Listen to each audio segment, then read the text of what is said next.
جیسا کہ ابھی تمام دوستوں نے بڑے اچھے مقالات پیش کیے، نعت خوان دوستوں نے بہت اچھی نعتیں پیش کی، ان تمام خواتین حضرات کا بہت بہت شکریہ، اور جتنے بھی شرکاء یہاں تشریف لائے ہیں، بڑے دور دراز ایریوں سے آئے ہیں، ان کا بھی بہت بہت شکریہ، جزاک اللہ۔ اللہ تعالیٰ ہم سب لوگوں کی حاضری کو قبول فرمائے۔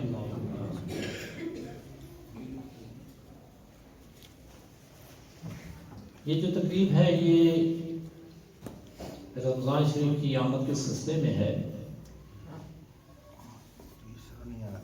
یہ انتہائی قابل احترام مہینہ ہوتا ہے۔ ویسے تو اللہ تعالیٰ کی رحمتوں کی بارش ہر لمحہ ہی ہوتی رہتی ہے۔ اللہ تعالیٰ بڑی رحیم کریم ذات ہیں، رحمان ہے، رحیم ہے، مہربان ہے، بخشنے والے ہیں۔ اللہ تعالیٰ سب کچھ ہے، لیکن اللہ تعالیٰ نے یہ خاص مہینہ ہم لوگوں کی اس لیے رکھا ہے کہ ہم لوگ غیب کے حواس سے واقف ہو جائیں۔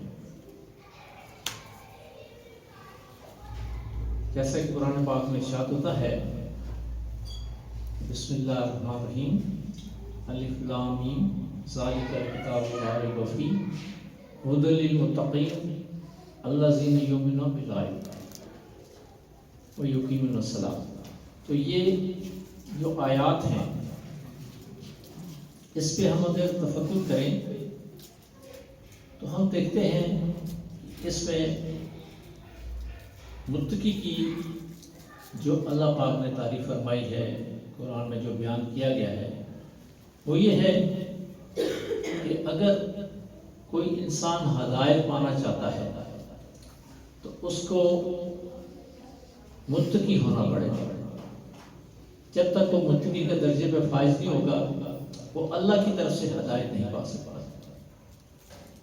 کیونکہ اللہ کا جو کلام ہے یہ اللہ تعالیٰ کے قوانین اور فارمولے ہیں جو کہ اٹل ہے، یہ قیامت تک قائم دائم رہیں گے، انہوں نے بدلنا نہیں ہے۔ متقی کی تعریف قرآن یہ کرتا ہے کہ متقی وہ ہوتا ہے جو غیب کا مشاہدہ کرتا ہے۔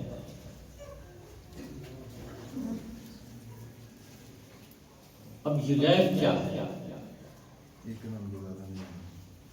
غیب حواس کی درجہ بندی ہے کہ وہ حواس جن کا تعلق لاشعور کی دنیا سے ہے، غیب کی دنیا سے ہے۔ یہ جو رمضان شریف میں ایک خاص پروگرام ترتیب دیا جاتا ہے کہ اللہ صبح اٹھو، سحری کا اہتمام کرو، رات کو بھی ہم لوگ نیت کر کے سوتے ہیں کہ صبح ہم نے روزہ کا اہتمام کرنا ہے، تو رات سے ہی ہمارے حواس بننا شروع ہو جاتے ہیں کہ اندر ایک تکرار ہوتی ہے کہ جی روزہ رکھنا ہے، روزہ رکھنا ہے، روزے کا اہتمام کرنا ہے۔ تو جب ہم روزے کا اہتمام کرتے ہیں تو اللہ صبح یہ حواس کے اندر ایک رد و بدل شروع ہو جاتا ہے، حواس کی سپیڈ جو ہے وہ تیز ہونا شروع ہو جاتی ہے۔ یہ رمضان شریف ایسا مہینہ کہ اگر انسان کوشش کرے تو حواس جس رفتار سے کام کر رہے ہیں ان حواس کی رفتار کو 60,000 گنا تک بڑھایا جا سکتا ہے۔ جب انسان کے حواس کی رفتار 60,000 گنا ہوتی ہے تو پھر اللہ تعالیٰ کی تجلی کا دیدار ہو جاتا ہے، یعنی انسان غیب کی حواس میں داخل ہو جاتا ہے۔ اب رمضان کے علاوہ جتنے بھی انسان کوشش کرے حواس اس طرح نہیں بنتے، جس طرح رمضان شریف کے مہینے میں بنتے ہیں، کیونکہ رمضان شریف کا جو مہینہ یہ ایک اجتماعی پروگرام ہے۔ اب دیکھیں تقریباً دنیا کے جتنے بھی مسلمان ممالک ہیں، غیر مسلم بھی ہیں، وہاں بھی ہمارے مسلمان دوست بستے ہیں، تو ہر جگہ اس مہینے میں روزوں کا اہتمام کیا جاتا ہے، اور جتنی بھی اللہ تعالیٰ توفیق عطا فرماتے ہیں تو انسان اللہ تعالیٰ کی عبادت کرتا ہے۔ اب عبادات کا تعلق کیا ہے؟ ایک عبادت وہ ہے جو ظاہری عبادت ہے، ایک عبادت وہ ہے جو باطنی عبادت ہے۔ ایک میں ہمارا جسم انوالو ہوتا ہے، غیبی حواس میں ہماری روح انوالو ہو جاتی ہے۔ روح اللہ تعالیٰ کی ذات اقدس کا حصہ ہے۔ اللہ تعالیٰ فرماتے ہیں انسان ناقابل ذرہ شے تھا، اس میں نے اپنا نور بھر دیا۔ پھر اللہ تعالیٰ فرماتے ہیں کہ میں نے اپنی رگ جان میں سے ایک حصہ نکال کے انسان کے اندر ڈال دیا۔ جب ہم روزے کا اہتمام کرتے ہیں تو انسان کی روح انتہائی مجلہ ہونا شروع ہو جاتی ہے، لطیف ہونا شروع ہو جاتی ہے۔ جب ہم کم کھاتے ہیں، کم سوتے ہیں، کم بولتے ہیں، ذہن ہمارا اللہ تعالیٰ کی طرف لگا رہتا ہے، تو آٹومیٹک حواس کی رفتار تیز ہونا شروع ہو جاتی ہے۔ یعنی یہ کہنا چاہیے کہ روح کے تار بجنا شروع ہو جاتے ہیں۔ اگر ہم دیکھیں اپنے روح کی طرف تو ہم دیکھتے ہیں کہ ہم روحانی طور پہ مردہ ہی ہیں، کیونکہ روح کی طرف ہم کبھی توجہ ہی نہیں دیتے۔ ہم سمجھتے ہیں کہ جو کچھ ہے ہماری ظاہری حواس ہیں، یہ باڈی ہمارا سارا کچھ ہے، یا باڈی کے اندر یہ جو اعضاء ہیں، دماغ ہے، دل، گردے، پھیپھڑے، جگر، پتا، لبلبا، انتڑیاں، معدہ، جگر، یعنی انہی کو ہم اہمیت دے رہے ہوتے ہیں کہ بس یہ سب کچھ ہے۔ کبھی یہ نہیں سوچتے کہ ان اعضاء کو چلانے والی جو مشینری ہے وہ کیا ہے۔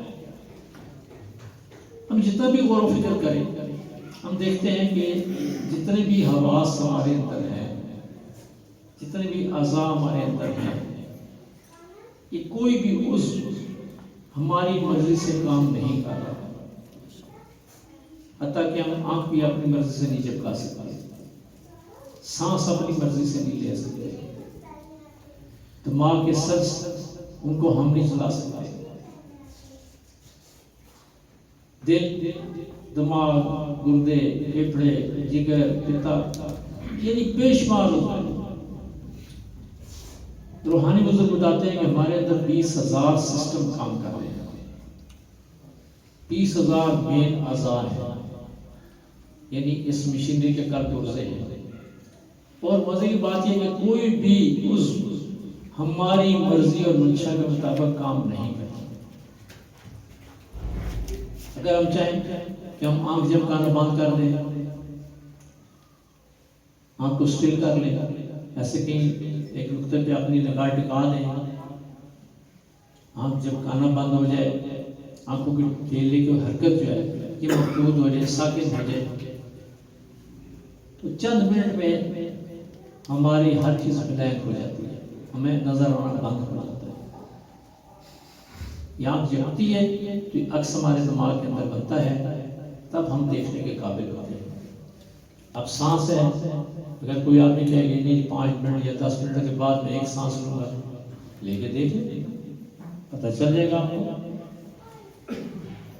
اسی طرح یہ سونے کا عمل ہے، تو نیند بھی ہماری اپنی مرضی سے نہیں آتی۔ نیند کا بھی پورا سسٹم اللہ تعالیٰ پاک نے بنا رکھا ہے۔ انسان پہلے اونگتا ہے، پھر انسان کے اوپر غنودگی طاری ہوتی ہے، پھر ورود ہوتا ہے، پھر انسان گہری نیند میں جاتا ہے۔ جیسا کہ ہم آواز کی بات کر رہے ہیں تو آواز کام کرتے رہتے ہیں، یعنی ایک آواز کام چھوڑتے ہیں تو دوسرے آواز کام شروع کر دیتے ہیں۔ یعنی جب شوری آواز معطل ہوتے ہیں تو لاشعوری آواز کام شروع کر دیتے ہیں۔ انسان نیند کی حالت میں، خواب کی حالت میں ہزاروں لاکھوں میل کا فاصلہ لمحوں میں طے کر لیتا ہے۔ جس طرح بیداری میں کام کر رہے ہوتے ہیں، کھا رہے ہوتے ہیں، پی رہے ہوتے ہیں، باتیں کر رہے ہوتے ہیں، خوش ہو رہے ہیں، غمزدہ ہو جاتے ہیں، ڈر رہے ہوتے ہیں، یہ ساری کیفیات نیند کی حالت میں بھی آپ کو محسوس ہوتی ہے۔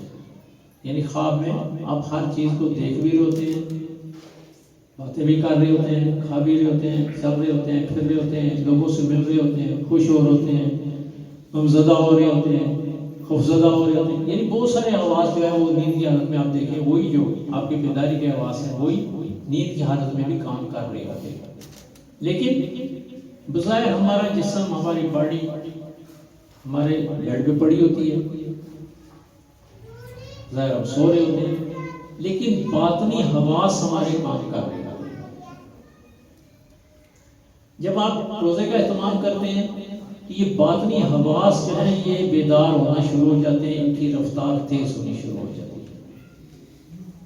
اگر انسان روزے کا اہتمام کرتا ہے، کم کھاتا ہے، کم بولتا ہے، کم سوتا ہے، ذہن کو لگا کے رکھتا ہے، پھر یہ طاق راتیں آتی ہیں ان میں جاگتا ہے، اور جو دوسری راتیں ہیں ان میں 2 گھنٹے یا 40 منٹ سے زیادہ سوتا نہیں ہے، تو انسان کے حواس کی رفتار انتہائی تیز ہو جاتی ہے۔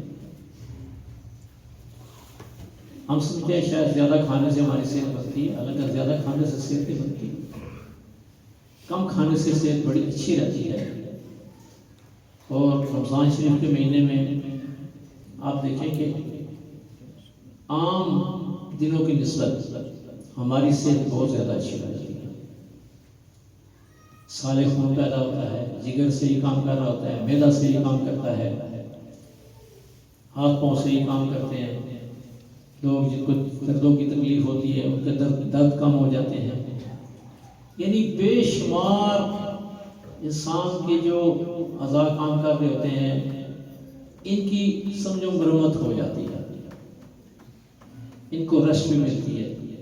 جیسے ہم دیکھتے ہیں کہ کارخانوں میں جو مشینیں کام کر رہی ہوتی ہیں تو ان کو باقاعدہ ایک ٹائم آتا ہے ان کو ریسٹ دیا جاتا ہے، سال میں کبھی 8 دن 10 دن 15 دن ان مشینوں کو بند رکھتے ہیں، ان کی صفائی کی جاتی ہے، ان کو تیل آئل دیا جاتا ہے اور ان کی مرمت کرتے ہیں۔ تو اس ریسٹ سے پھر وہ مشینیں اس قابل ہوتی ہیں کہ پورا سال چلتی رہتی ہے۔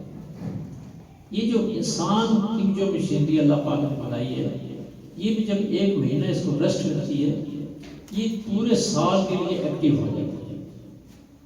یعنی اس کے اندر اتنی انرجی پیدا ہو جاتی ہے کہ انسان کے اعضاء جو پہلے کم کام کر رہے ہوتے ہیں یا نہیں کام کر رہے ہوتے تو وہ اعضاء کام کرنا شروع ہو جاتے ہیں، ایکٹیو ہو جاتے ہیں، ان کی کارکردگی بہت ہی زیادہ اچھی ہو جاتی ہے۔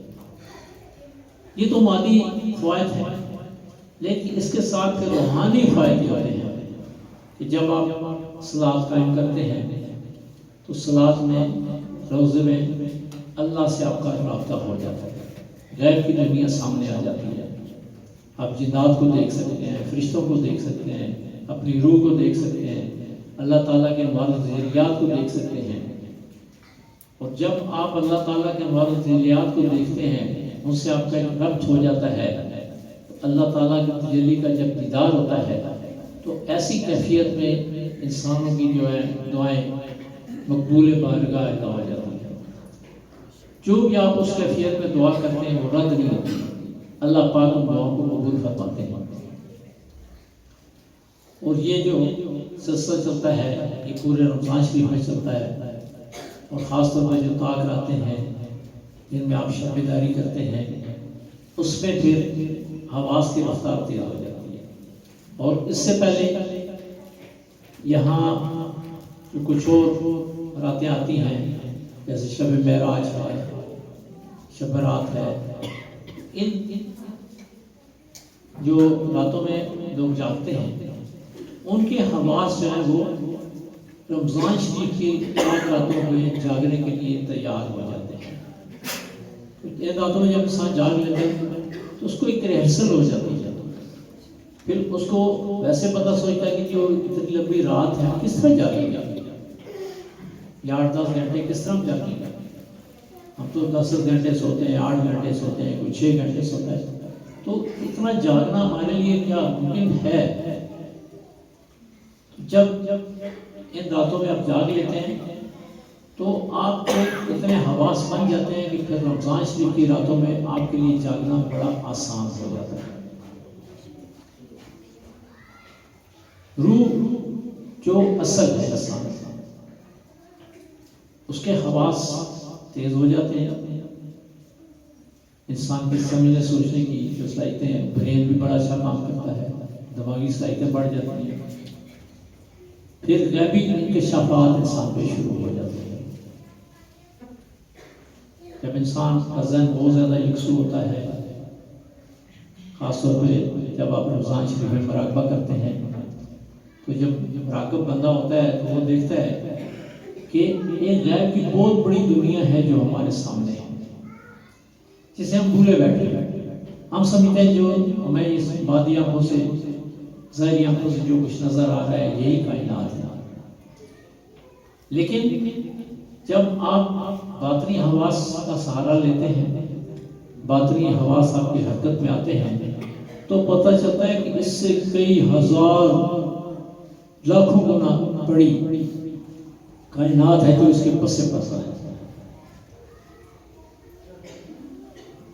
جن پہ اللہ تعالیٰ کا فضل و کرم ہو جاتا ہے، وہ پھر آسمانوں کی سیر کرتے ہیں، وہ دیکھتے ہیں پہلا آسمان جو ہے یہ سپیس ہے، خلا ہے، اس میں کیا کچھ ہے، یہاں کیسی مخلوقات اللہ تعالیٰ نے آباد کر رکھی ہیں۔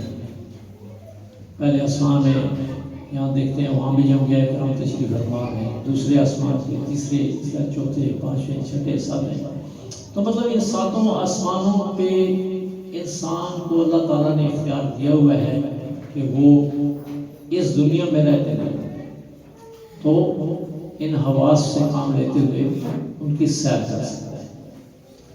پھر جب اللہ تعالیٰ کسی کا خصوصی کرم فرماتے ہیں، خاص طور پہ وہ لوگ جو رمضان شریف میں عمرہ کے لیے جاتے ہیں، وہاں ان کی مکہ شریف میں حاضری ہوتی ہے، مدینہ شریف میں حاضری ہوتی ہے، تو جو صاحب نظر لوگ ہیں وہ دیکھتے ہیں کہ سب سے زیادہ جو انوار و تجلیات کی بارش ہے وہ خانہ کعبہ شریف ہے۔ جب وہ اوپر نگاہ ڈالتے ہیں تو دیکھتے ہیں کہ بالکل خانہ کعبہ شریف کے اوپر بیت المعمور ہے، اور بیت المعمور پہ بے شمار فرشتوں کا اجتماع ہے۔ فرشتے اللہ تعالیٰ کی نوری مخلوق ہیں، ایسی مخلوق جو ہم وقت اللہ تعالیٰ کے آرڈر میں منتظر رہتی ہے کہ اللہ تعالیٰ کی طرف سے کیا ان کو آرڈر ملتا ہے۔ سلسلہ یہ ہوتا ہے کہ پہلے آسمان کے فرشتے الگ ہیں، دوسرے الگ ہیں، تیسرے، 7 آسمانوں کے فرشتے بالکل ٹوٹلی الگ ہیں، اور سلسلہ چلتا ہے عرش سے۔ عرش کی بلندیاں ہیں، جیسے سدرۃ المنتہا ہے، پہلے بیت المعمور ہے، پھر سدرۃ المنتہا ہے، پھر اوپر چلے ہیں، حجاب کبریا، حجاب عظمت، حجاب محمود، مقام محمود، یعنی بے شمار عرش کی بلندیاں ہیں، اور عرش کے فرشتے بالکل الگ ہیں۔ ان فرشتوں کو حملان عرش یا ملائکہ کہا جاتا ہے۔ وہ ہر وقت سر جھکائے کھڑے ہوتے ہیں، اللہ تعالیٰ کے احکامات کے منتظر رہتے ہیں۔ جو ہی اللہ تعالیٰ کی طرف سے احکامات ملتے ہیں، وہ فوری طور پہ جو نیچے ان کے فرشتے ہوتے ہیں ان کو وہ خبر دیتے ہیں، ان کو پیغام پہنچاتے ہیں کہ اللہ پاک کا یہ میسج، یہ پیغام آیا ہے۔ یہ پھر اللہ تعالیٰ کا جو پیغام ہے یہ 7ویں آسمان سے چلتا چلتا نیچے پھر زمین پہ، جو زمین کے فرشتے ہیں ان کو ملائکہ عرضی کہتے ہیں۔ پھر یہاں جو فرشتے ہیں وہ اپنا کام، اپنی ڈیوٹی سر انجام دیتے ہیں۔ اب دیکھیں یہاں اگر ہم دیکھتے ہیں تو بے شمار نظام کام کر رہے ہیں. ہواؤں کا ایک نظام ہے جو فرشتے چلاتے ہیں، بارش کا نظام ہے جو فرشتے چلا رہے ہیں، لوگوں کو رزق پہنچانا ہے، یہ اللہ تعالیٰ کے حکم سے فرشتے جو ہیں وہ انسان تک پہنچاتے ہیں. انسانوں کے علاوہ جو دیگر مخلوقات ہیں، چرند ہے، پرند ہے، رند ہے، کیڑے ہیں، مکوڑے ہیں، زمین ہے، آسمان ہے، چاند ہے، سورج ہے، ستارے ہیں، سیارے ہیں. جیسے ہماری زمین ہے اس طرح لاکھوں کروڑوں کی تعداد میں اور بھی زمینیں ہیں اس کائنات کے اندر جو ہماری نظر سے اوجھل ہے. لیکن جو لوگ روزوں کا اہتمام کرتے ہیں، چھپے داریاں کرتے ہیں، جن کو پیر و مرشد کی رفاقت میسر آ جاتی ہے، اور وہ پیر و مرشد کے جن کو اللہ تعالیٰ نے خاص طور پہ نواز رکھا ہوتا ہے، جو اللہ تعالیٰ کے انعام یافتہ لوگوں میں سے ہوتے ہیں، جن پہ اللہ پاک نے اپنے خصوصی انعام و اکرام کر رکھے ہوتے ہیں، تو ان مرشد کے نزدیک جو لوگ رہتے ہیں، ان کے قریب لوگ رہتے ہیں، ان کے زیر نگرانی چلے کاٹتے ہیں، شب بیداریاں کرتے ہیں، روزے رکھتے ہیں، عبادات کرتے ہیں، نمازوں کا اہتمام کرتے ہیں، تہجد کا اہتمام کرتے ہیں، تو وہ لوگ جو ہیں ان کے سامنے پھر یہ جو کائنات کے عجائبات ہیں یہ اٹھنے شروع ہو جاتے ہیں، یہ جو پردے ہٹنا شروع ہو جاتے ہیں. پھر انسان ایک وقت آتا ہے کہ اللہ تعالیٰ کی تجلی کا دیدار کرتے ہوئے پھر اللہ کی زیارت سے، اللہ کی جو ہے اس سے اللہ کے دیکھنے کو دیکھ لیتا ہے، اللہ کو دیکھتا ہے. اور جب اللہ کو دیکھتا ہے تو انسان اپنے آپ میں نہیں رہتا. پتہ چلتا ہے کہ یہ قادر مطلق ہستی کیا ہے. زبانی تو ہم پڑھتے رہتے ہیں، لیکن جب ایسے لوگ جن کو اللہ تعالیٰ کی قربت ملتی ہے، اللہ ان کو قریب کر لیتے ہیں، تو اللہ تعالیٰ ان پہ اپنا خصوصی کرم فرماتے ہیں، تو ان کے عجائب بات جو اٹھنا شروع ہو جاتے ہیں، یہ پردے ہٹ جاتے ہیں. تو زمین آسمان میں جو کچھ ہے، جس کا متعلق اللہ تعالیٰ فرماتے ہیں کہ جو کچھ آسمانوں میں ہے، زمین ہے، سب کا سب انسان کے لیے مسخر کر دیا ہے. تو یہ وہ لوگ ہوتے ہیں جن کے لیے ہر چیز کو تسخیر کر دیا جاتا ہے، غلام کر دیا جاتا ہے. اور ایک وقت وہ بھی آتا ہے کہ جب انسان جو ہے وہ اللہ کی نیابت کا، اللہ کے نائب و نائب حق ادا کرتا ہے، اللہ تعالیٰ ایسے بندے کو اپنی بادشاہی کا ایک رکن بنا لیتے ہیں. پھر جس طرح اللہ تعالیٰ کے آرڈر چلتے ہیں اس کائنات پہ، پھر ان بندوں کے آرڈر کا حکم اللہ کی منشا اور مرضی کے مطابق چلنا شروع ہو جاتا ہے. یہ اللہ تعالیٰ اختیارات دیتے ہیں لوگوں کو. جیسے ہم دیکھتے ہیں دنیا میں جن لوگوں کے پاس سود ہوتے ہیں، ان کے پاس اختیار ہوتا ہے، وہ اپنا اختیار استعمال کرتے ہیں. اسی طرح جو اللہ تعالیٰ کے عہدیدار ہیں، جو اللہ تعالیٰ کی بادشاہی کے کارکنان ہیں، ان کا آرڈر بھی جو ہے یہ اس کائنات کے اندر چلنا شروع ہو جاتا ہے. پھر یہاں جیسے دنیا میں عہدے ہوتے ہیں، مختلف چھوٹے عہدے ہوتے ہیں، بڑے عہدے ہوتے ہیں، اسی طرح اللہ تعالیٰ کی جو نظام ہے اس میں بھی شعبے، ایک تکوین کا شعبہ ہے جس کو ایجوکیشن کا شعبہ کہا جاتا ہے، تکوین جو ہے ایڈمنسٹریشن کا شعبہ ہے، ایک ارشاد کا شعبہ ہے جسے ایجوکیشن کا شعبہ کہا جاتا ہے. تو یہ جو تکوین کے لوگ ہیں یہ اس کائنات کی نظامت کو سنبھالتے ہیں. اس میں چھوٹے عہدیدار بھی ہوتے ہیں، بڑے عہدیدار بھی ہوتے ہیں، بے شمار لوگ ہیں جو کام کر رہے ہوتے ہیں. ناجبہ ہے، ناقبہ ہے، ابرار ہے، اخیار ہے، مختوم شاہ ولایت ہے، صاحب خدمت ہے، صاحب نظامت ہے، غوث ہے، کتب ہے، ابدال ہے. پھر ابدال میں بے شمار قسمیں ہیں، ان میں بے شمار ابدال جو کام کر رہے ہوتے ہیں. کتبوں کی اقسام ہیں، ان میں کتب مدار عالم ہے، کتب تعلیم ہے، کتب تفہیم ہے، کتب الکتاب ہے. اس طرح بے شمار شعبے کتب ہیں. اس طرح ابدال ہیں، ان کے بھی آگے قسمیں ہیں. ابدال گوچک ہوتے ہیں، ابدال نظامت ہوتے ہیں، بے شمار ابدال ہیں جو کام کر رہے تھے. 70 ابدال اس کائنات میں چلا رہے ہوتے ہیں، جن میں ایک شعبہ جو ہے وہ حضرت الیاس علیہ السلام کا ہے، ان کے ماتحت 14 ابدال کام کر رہے ہوتے ہیں. ایک خضر علیہ السلام کا عہدہ ہے، ان کے اندر 6 ابدال کام کر رہے ہوتے ہیں، اور 4 ابدال جو ہوتے ہیں وہ ان سب کے اوپر سردار ہوتا ہے. 6 ابدال جو ریزرو ہوتے ہیں، ہر وقت اگر کوئی ایسے ہوتے ہیں کہ جو زندہ لوگوں کو دیے جاتے ہیں، اگر کوئی ابدال دنیا سے رخصت ہو جاتا ہے تو یہ 6 ابدالوں میں سے ایک ڈیوٹی لگ جاتی ہے، یا پھر کوئی ڈی گریڈ بھی ہو جاتا ہے، کیونکہ انسان ہیں، غلطی ہوتی رہتی ہیں، تو ان سے عہدے لے بھی لیے جاتے ہیں، تو فوری طور پہ وہ جو ریزرو ابدال ہوتے ہیں وہاں ڈیوٹی دیتے ہیں. تو 4 ابدال جو ہوتے ہیں وہ ان ابدالوں کے سردار ہوتے ہیں، ان کو صدر کہتے ہیں. اور ان میں 4 بڑے شعبے ہوتے ہیں، اس میں علوم کا ہے، قانون کا ہے، سیاستدان کا ہے، وسائل کا ہے. ان 4 شعبوں کے لیے وہ صدر ہوتے ہیں، جو ابدال ہوتے ہیں وہ اس کو کنٹرول کر رہے ہوتے ہیں. جس ابدال کے پاس وسائل کا شعبہ ہوتا ہے اس کو آزادی طور پہ صدر صدور کا عہدہ دیا جاتا ہے، یہ تقلیم کا آخری عہدہ ہے.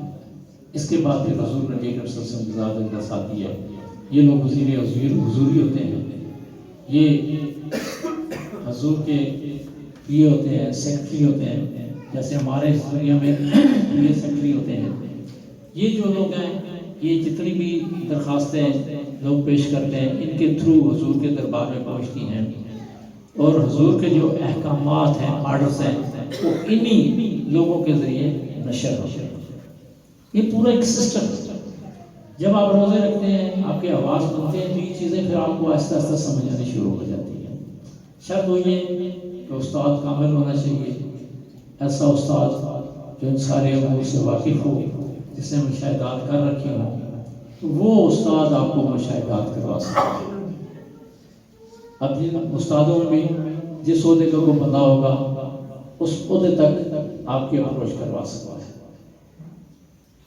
یہ بھی اللہ تعالیٰ کا خاص فضل و کرم ہوتا ہے ان لوگوں پہ کہ بہت بڑے رینک کے لوگ ہیں، لوگوں کو میسر آ جائیں، وہ استاد بن جائیں، پیر و مرشد بن جائیں، ان کی رفاقت مل جائے، ان کی قربت مل جائے، ان کی زیر نگرانی اسباب پڑھے جائیں، چلے کاٹے جائیں، شب بیداریاں کی جائیں، روزے رکھے جائیں. اب ایک عام بندہ روزہ رکھتا ہے، اس کے حواس کچھ اور بنتے ہیں، لیکن جو لوگ ان لوگوں کی زیر نگرانی روزوں کا اہتمام کرتے ہیں ان کی کیفیات جو ہے وہ عام بندے سے ٹوٹلی مختلف ہوتی ہے. عام بندے کی اپروچ تھوڑی کم ہوتی ہے، ان کی اپروچ جو ہے وہ لامتناہی ہوتی ہے. یعنی جس کو اللہ پاک نواز دیتے ہیں، جو اللہ تعالیٰ کا انعام یافتہ بندہ ہو بن جاتا ہے، وہ پھر آگے لوگوں کو نوازنا شروع کر دیتا ہے. جو اللہ تعالیٰ نے ان کو خصوصی علوم دے رکھے ہوتے ہیں، ان کو حضور نبی کریم علیہ السلام کی سرپرستی حاصل ہوتی ہے، حضور ان کو نوازتے رہتے ہیں، حضور بھی علوم سے نوازتے ہیں. ان کو علم لدنی حضور سے ملتا ہے. علم لدنی یعنی علم نبوت، وہ علم جو انبیاء اکرام کے ہوتے ہیں. تو یہ جو لوگ ہوتے ہیں یہ انبیاء اکرام کے ان کے وارث ہوتے ہیں، جو اولیاء اکرام کہلاتے ہیں. تو یہ جتنا کسی کو نوازا جاتا ہے، جتنا اللہ تعالیٰ کسی کو نواز دیتے ہیں، اتنی ہی اس کی اپروچ ہوتی ہے، اتنے اس کے حواس بن جاتے ہیں، اتنا بڑا اس کو عہدہ ملتا ہے، اتنے اس کے اختیارات ہوتے ہیں، وہ جو چاہے کر سکتا ہے. ایسے بھی اولیاء کرام ہوتے ہیں جو حکومتیں بدل دیتے ہیں، بادشاہیاں چینج کر دیتے ہیں. یہ انسانوں کو میں بات کر رہا ہوں، تو مطلب یہ اللہ تعالیٰ نے لوگوں کو اختیارات دے رکھے ہیں. یہ اور باتیں کو نظر نہیں آتے، اپنے آپ کو بہت چھپا کے رکھتے ہیں. کوئی دیکھیں تو ریڑھی لگا کے بیٹھا ہوا ہے، کوئی جوتے گانٹ رہا ہوتا ہے، کوئی ٹوکری اٹھا رہا ہوتا ہے، کوئی صفائی پہ لگا ہوتا ہے، کوئی کچھ کر رہا ہوتا ہے، لیکن اندر سے پتہ نہیں کس مقام پہ کوئی بیٹھا ہوا ہے. وہ اپنے آپ کو اتنا چھپا کے رکھتے ہیں کہ عام بندہ جو اس کو نہیں دیکھ سکتا، صرف جو صاحب نظر لوگ ہیں وہ ہی ان کو پہچانتے ہیں، دیکھ لیتے ہیں، اور ان کی اپنی دنیا ہوتی ہے، اپنے وہ حال میں مست رہتے ہیں. ان کا ہر وقت ذہن اللہ کی طرف لگا رہتا ہے. وہ اللہ کو پہچانتے ہیں, اللہ بھی ان کو پہچانتے ہیں. اللہ تعالیٰ ان کو نواز رہے ہوتے ہیں, بے شمار نوازیاں اللہ تعالیٰ کی ان پہ ہوتی ہیں. وہ ہر چیز کو کیئر آف اللہ دیتا ہے. اللہ کی معرفت سے دیکھتے ہیں, اللہ کی معرفت سے چیزوں کو سمجھتے ہیں. یعنی جیسا کہ قرآن میں اللہ تعالیٰ فرماتے ہیں کہ میں اس بندے کی بینائی بن جاتا ہوں جس سے وہ دیکھتا ہے, میں اس کی زبان بن جاتا ہوں, یعنی اس کو قوت گویائی میں دے دیتا ہوں جس سے وہ کلام کرتا ہے. میں اس کو افعال بن جاتا ہوں جس سے وہ سوچتا ہے. یعنی وہ کہتے ہیں کہ اللہ تعالیٰ فرماتے ہیں کہ وہ میرے دیے ہوئے ہاتھوں سے پکڑتا ہے چیزوں کو. یعنی سارے کے سارے حواس اللہ تعالیٰ کے بن جاتے ہیں. وہ اپنی ٹوٹلی نفی کر لیتے ہیں. وہ ہر چیز کو اللہ کی طرف سے سمجھتے ہیں کہ یہ ہر چیز, یعنی اگر پتہ بھی علم ہے تو اس کا بھی اختیار اللہ کے پاس ہے, کہ اللہ کی مرضی کے بغیر تو پتہ بھی نہیں ہے سکتا. ہواؤں کا سسٹم ہے, ہوا بھی بغیر اللہ تعالیٰ کی مرضی منشا کے حکم کے نہیں چل سکتی. اللہ کا حکم ہوتا ہے تو فرشتے ہوا چلا دیتے ہیں. اللہ کا حکم ہوتا ہے تو فرشتے بارش برسا دیتے ہیں. اللہ تعالیٰ کا حکم ہوتا ہے تو فصلیں تیار ہو جاتی ہیں. اللہ کا حکم ہوتا ہے تو انسانوں کے علاوہ دیگر جو مخلوقات ہیں ان کے بچے بھی پیدا ہوتے ہیں, بچوں کی گروتھ بھی ہوتی ہے, بچے جوان بھی ہوتے ہیں. یعنی پورا ایک سسٹم ہے جو اللہ تعالیٰ نے بنا رکھا ہے. اس میں فرشتے بھی کام کر رہے ہوتے ہیں, انسان بھی کام کر رہے ہوتے ہیں. لیکن بات اتنی سی ہے کہ یہ وہ لوگ پہچانتے ہیں جن کے حواس بن چکے ہوتے ہیں. تو یہ ایسے لوگ ہوتے ہیں کہ جو اللہ کے نزدیک ہوتے ہیں. اور اس میں جو سب سے بڑا ان کا ایک شعبہ ہوتا ہے وہ خدمت خلق کا ہوتا ہے. یہ لوگ اللہ کی مخلوق کی بے لوث خدمت کرتے ہیں, یہ بغیر سے وسائش. عام بندہ اگر خدمت کرتا ہے وہ کہتا ہے اچھا جی مجھے کوئی عہدہ مل جائے, مجھے کچھ پیسے مل جائے, کوئی جائیداد مل جائے, کوئی میری کھڑ پینچی بن جائے, میرا یہ ہو جائے, میرا وہ ہو جائے, مجھے کوئی اعزازیہ مل جائے. لیکن وہ لوگ ان چیزوں سے متبرع ہوتا ہے اور انہی لوگوں کو اللہ تعالیٰ جو ہے وہ نوازتے ہیں. تو بہرحال اللہ تعالیٰ سے دعا کریں کہ اللہ تعالیٰ ہمیں بھی توفیق عطا فرمائے کہ ہم لوگ اللہ کی مخلوق کی بے لوث خدمت کر سکیں. کہ جو لوگ اللہ تعالیٰ کی مخلوق کی بے لوث خدمت کرتے ہیں وہ بہت آگے نکل جاتے ہیں, وہ اللہ کے بہت نزدیک ہو جاتے ہیں, وہ اللہ کے دوست بن جاتے ہیں.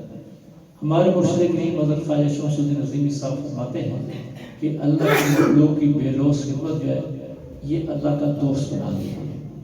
یعنی اللہ کے ساتھ دوستی کا ایک بہت شارٹ کٹ جو راستہ یہ ہے. تو جو مہینے جا رہے ہیں جیسے رجب کا مہینہ ہے, شعبان کا مہینہ ہے, رمضان کا مہینہ ہے, یہ سارے ہی مہینے جو ہیں یہ صدقات, خیرات اور زکوٰۃ, یعنی اس قسم کے مہینے میں لوگ بے شمار لوگ ہیں اللہ کی مخلوق کی خدمت کر رہے ہوتے ہیں. تو الحمدللہ ہمارے یہاں ایک چھوٹا سا پلیٹ فارم ہے یہ اسلام آباد مراقبہ حال کا. تو ہمارے 2 مراقبہ حال ہیں, ایک لیڈیز مراقبہ حال ہے جو میڈیسن میں کام کر رہا ہے, یہ سیما عزیز عظیمی اس مراقبہ حال کی انچارج ہے. تو ایک یہ مراقبہ حال ہے. تو یہاں کچھ فقیر بندے کی فقیر اور تفسیر بندے کی پرشت کی ڈیوٹی لگا رکھی ہے تو میں ان امور کی یہاں دیکھ بھال کرتا رہتا ہوں, چوکیداری کرتا رہتا ہوں. تو یہاں بھی ہم لوگوں نے خدمت خلق کا شعبے قائم کر رکھے ہیں جو اللہ تعالیٰ کی مخلوق کی بے لوث خدمت کرتے ہیں. تو ابھی وہ بہت چھوٹے پیمانے پہ کام کر رہے ہیں. تو ابھی کل ہماری میٹنگ تھی, یہاں ہمارے دوستوں کا خیال ہے کہ ہم اس پروگرام کو ذرا وسیع کریں, ایکسٹینڈ کریں, اور جو دوست ہیں وہ زکوٰۃ دیتے ہیں اس زکوٰۃ کو کسی ایک پلیٹ فارم کے اوپر اکٹھا کریں, پھر اس میں دیکھیں جو حقدار لوگ ہیں ان کو چیک کر کے, یعنی یہ نہیں ہو بس ایک ٹوٹل پورا کریں, نہیں, جو واقعی حقدار ہیں ان تک یہ ہدیات جو ہے, زکوٰۃ ہے, خیرات ہے, ان تک ہم پہنچائیں. اس میں چاہے وہ کوئی بیوائے ہے یا یتیم بچیاں ہیں, ان کی شادی کا سلسلہ ہے, کسی کا علاج واجے کا سلسلہ ہے, کسی کا تعلیم کا سلسلہ ہے, کسی کا روزگار کا سلسلہ ہے. تو ہمارے دوست کر رہے ہیں کام, لیکن ہم چاہ رہے ہیں کہ اس کو تھوڑا بڑے پیمانے پہ کریں. تو اس سلسلے میں بھی آپ لوگ اگر اس میں حصہ لینا چاہیں، بسم اللہ، ہمارے دوست ہیں وہ کام کر رہے ہیں، جس قابل ہیں انشاءاللہ ہم یہ کام کرتے رہیں گے، کریں گے، اور یہی چیزیں جو آخرت میں بھی کام آتی ہیں۔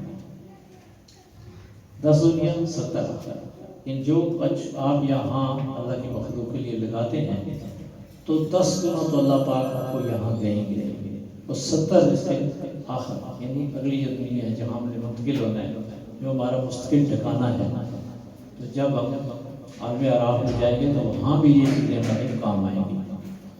تو اس سلسلے میں ہمارے یہاں کچھ شعبے کام کر رہے ہیں، تو یہاں لیڈیز میں یہ سیما عظیمی ہے، ان کی سرپرستی میں راحیلہ ذوالفقار عظیمی ہماری بہن یہ کام کر رہی ہیں، ان کے پاس لوگ پیسے جمع کراتے ہیں، پھر انہوں نے اپنا گروپ بنا رکھا ہے، اس میں رانی باجی ہے، رخسانہ ہے، اور سب بہت ساری ان کی خواتین ہیں، تو وہ کام کرتی ہیں، تو جو دیکھتے ہیں بیوہ ہوتے ہیں ان کی بھی خدمت کرتی ہیں، جو یتیم بچی ہیں ان کی شادی کے سلسلے میں بھی یہ کچھ کرتے ہیں، تو جو بیمار لوگ ہیں ان کی صحت کے لیے، ان کے علاج معالجے کے لیے بھی کچھ حصہ کیا جاتا ہے، اگر کوئی تعلیم کا سلسلہ ان کا منقطع ہو جاتا ہے، یعنی فیسیں نہیں دے سکتے، کتابیں نہیں خرید سکتے، یونیفارم نہیں خرید سکتے، تو ان کی بھی مدد اس پلیٹ فارم سے کی جاتی ہے۔